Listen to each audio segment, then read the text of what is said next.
As spring transitions to summer, we are all starting to be more active outside, including with our pets. The warmer weather also leads to increased flea activity.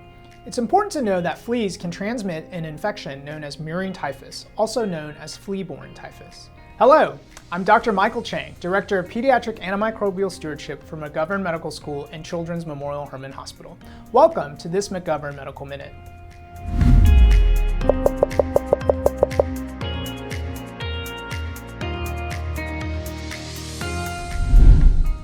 Our region, the Gulf Coast of Texas, has some of the highest incidence of Murine typhus in the United States, though it is still overall rare. This infection is caused by a bacteria called Rickettsia typhi. Rats, cats, and possums are the primary reservoirs in our region. Fleas become infected for life after feeding from an infected animal.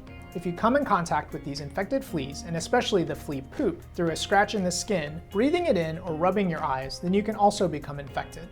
This infection is not spread from person to person.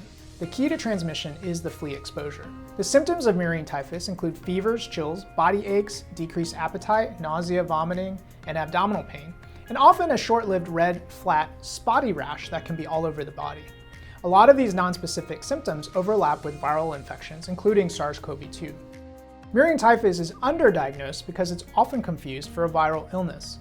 Blood tests are required to confirm the diagnosis, though if the tests are done too early, the blood test could be negative. Fortunately, most people will recover completely without treatment and without any long-lasting effects.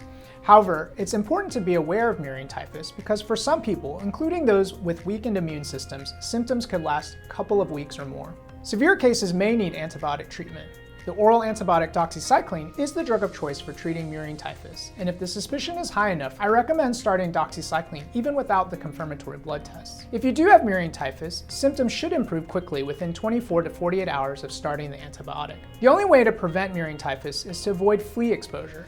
Keep fleas off your pets with veterinarian-approved flea control products, and use strategies to keep rodents and possums away from your home by storing pet food in tight sealing containers, keeping trash tightly sealed, and minimizing outdoor clutter. In summary, if you have exposure to fleas or have had flea bites recently within the last couple of weeks, and then develop fever, body aches, and maybe a rash, it's possible you could have Murine typhus.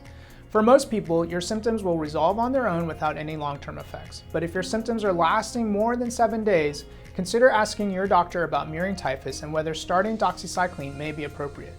Importantly, keep fleas off your pets. Thank you for watching this McGovern Medical Minute.